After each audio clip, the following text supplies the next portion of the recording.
Did Heinen just get a day off yesterday? Was that why he was benched? No, he's got a little bit of a strain in his shoulder, his left shoulder.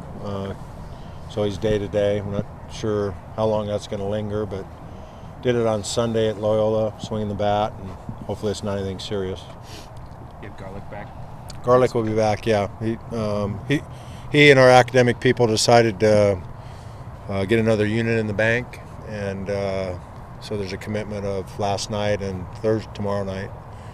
And then as far as I understand, he should be good to go. So with Heinemann, as long as he's out, is it going to be a similar setup with Tolman at third and Balta at first?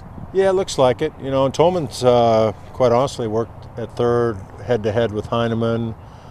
Obviously played there a little bit last year. Hambright kind of got the nod on that. And so we're real comfortable with Mitch at third.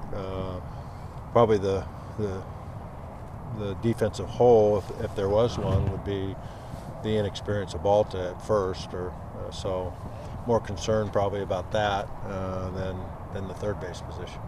Does he play much first base? No, he played second in high school and a little outfield, and so he's got an infield background. And but first base is it's a pretty demanding position, especially in college, and especially playing an opponent like's coming up for us that I know is very versed at the inside game and very well trained, that if there's an Achilles heel to find, they're going to go after it. So we'll see how he handles it, and if Heinemann's injury keeps him out an extended period of time.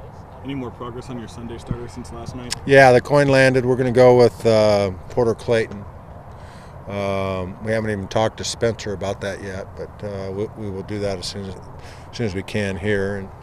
And Porter's, again, like I said last night, it's not a case of Jordan Spencer goes all the way to the end of the bench or down to the bottom of the totem pole, but we think that Porter's made a statement for himself that we might improve ourselves in that third spot or Jordan spot with Porter.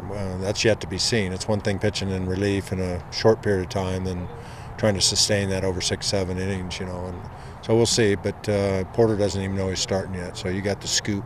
What ultimately separated him from Gold in that decision? That's a tough one, and who knows? Maybe it is going to be Jeff, but this time it's going to be Porter. I think Jeff's skill set is maybe not as conducive to his wider variety of teams. I don't know if that makes a whole lot of sense to you. Certainly Porter's got a little better fastball, and he's left-handed.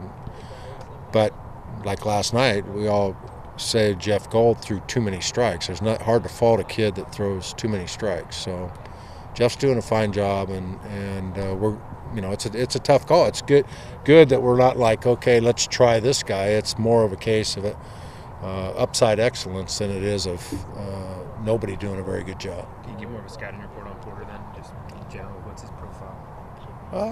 He's a big, tall, left-handed pitcher. The ball comes out of his hand really well, and he'll touch 92 sometimes. And he's got a good feel for a changeup. He's got command of the fastball, all four corners, and he's got a pretty good breaking ball at times. So. What type of leash do these Sundays guys have? I mean, do they have the confidence that they can go out there and make a mistake or something and not worry about having the next guy? Well, if there's a downside to this decision with Jordan Spencer, it's like, heck, what do I have to do? Because he gave up some hits and he gave up 3 runs on Sunday, and he actually pitched a little better last Sunday than he did in Hawaii. He was a little out of character in Hawaii and gave up too many free bases, and he had a brain cramp on getting over there on potential double play ball. And so I guess the danger and the quick hook on him is the next guy that gets the ball is like, oh man, I better go out and be perfect. I hope they don't fall into that trap. And but it's probably, again, like I just said, it's probably more of a case of the excellent guys that we have that are lined up for this opportunity than the case of Jordan just not doing well at all. So the danger in whether you're a position player or pitcher or anything, a defender, of being replaced quickly is that they're looking over their shoulder a little bit. It puts a lot of pressure on a young man, And so we hope to have a balance in that, and hopefully the message we're sending to our entire team is not one of panic.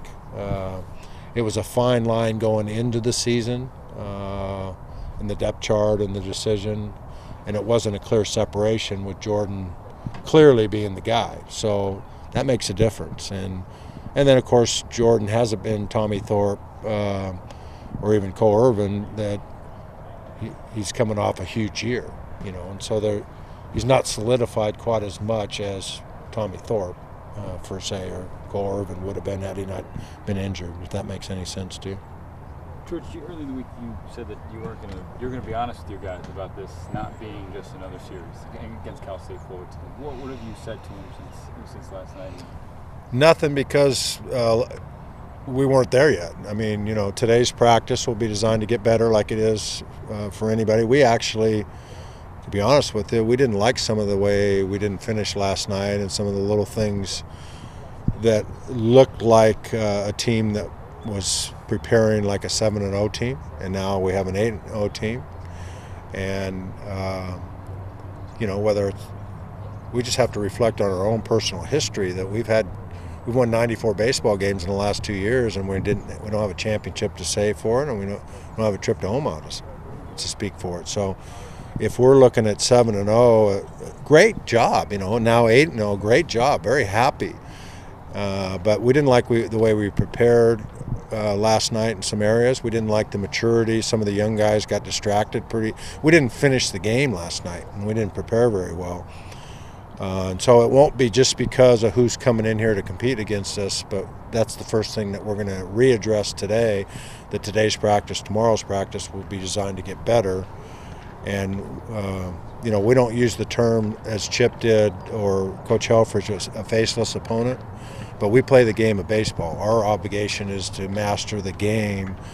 It's certainly the stakes of the game go way up when you get to compete against the Cal State Fullerton, Pac-12 opponent, regional opponent, and it's the excitement for that speaks for itself, because the other team knows how to play the game. So that's why it's harder to master the game against an opponent like that. But our obligation will always be the game. We don't look into the other dugout and go, okay, we can get away with our B game or C game. The excitement about a Cal State Fullerton is the respect that I have for them. It isn't just another opponent, and it'd be ludicrous to say that for me on a personal basis. But like any other top 10 team, it's exciting. That's why I coach at Oregon, is to play these kind of games, and there'll be a lot of friends in their dugout and ex-Bat Boys relationships and all that stuff, and it'll be a challenging experience. And I guess it goes from having an easy quiz in a biology class to having a real hard midterm. This isn't a midterm, but it's a first good test, a barometer to see if we're just how good a baseball team we are. Right now we're 8-0, and people think we're pretty good. We're about ready to find out if we can play the game well enough. So the last two, in some regards, like a hurdle too, though. I mean, when you get down to like the postseason selection and things like that, I mean, a series like this is going to loom pretty large on your resume, right? Yeah, going back to the analogy of a test, it's a test that carries probably 30 or 40% of your grade, because now when it gets down to regional opportunities and everything else is equal, then they go head to head. There's been some years where we almost ended up at Fullerton for regional play. And, our mission is, again, us and the game, and to earn the right to host. And if Fullerton bobbles it a little bit, like in 12, I guess it was, they came up here, they didn't get to host that year. That's unusual for Fullerton, because I know that firsthand. And they drew us, and we were fortunate enough to get them one time. And then they got us last year 2 out of 3. They dominated us on Friday and Saturday, quite frankly. So we'll see. For you personally, any extra, special feeling when Fullerton comes to town? Yeah, I can honestly say I love Cal State Fullerton. I love the coaching staff.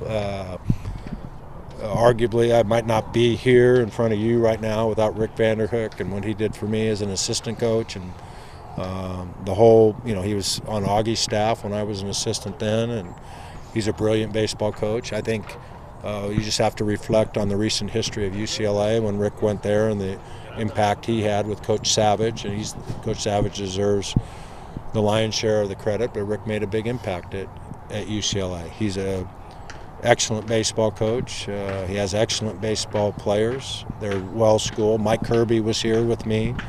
Chad Baum played for me and was an assistant on my national championship staff at Cal State Fullerton. A lot of his administrators are people that I used to work with. So that place has a special place in my heart and always will. And I owe a lot to Cal State Fullerton. The assets that my family has, what it did for me. I have my degree. The leadership that was there when I worked there taught me a great deal and has put me in a better position to be the best coach I can be. And so, it's kind of like competing against a friend that you have great respect for. So if you can be successful against a program like that, it'll mean a lot to me. So Cal State Fullerton's been extremely good at controlling the running game, not only this year but last year. Do you kind of expect you guys to be as aggressive on the base paths, or is it a little more caution? It might be tougher. They do a lot of things better than a lot of people. Right. First of all, getting on base against the pitchers is a little more of a challenge. Right. Those first two guys don't walk you at all, and Weiss was really good on Sunday. Pitched a 2:15 complete game, I believe, and Coach Vanderhook was telling me how much he's improved, and so it's going to be harder to get on first and foremost, and then once we get on, it'll be harder to do things that we've been extremely successful, stealing bases and picking the right time, and that's what I'm saying. The measuring stick, the challenge is that they play the game in certain parts of the game really well, so we're going to have to be on it, so to speak, and to be able to take advantage of whatever we can, whatever crack in the armor that we can take advantage of. Do you change your approach at all? Obviously their pitching staff attacks the zone a lot. Is guys swinging earlier in the count, or? No. Last question. No, I think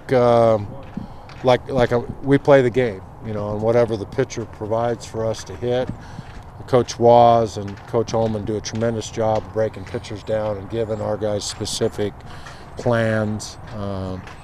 The better the pitcher, the harder to develop a plan that works, because the stuff's better. But nothing just because it's Cal State Fullerton. Of course, we get to play in the Pac-12 program similar to Cal State Fullerton frequently in the Pac-12 too, so we're used to it.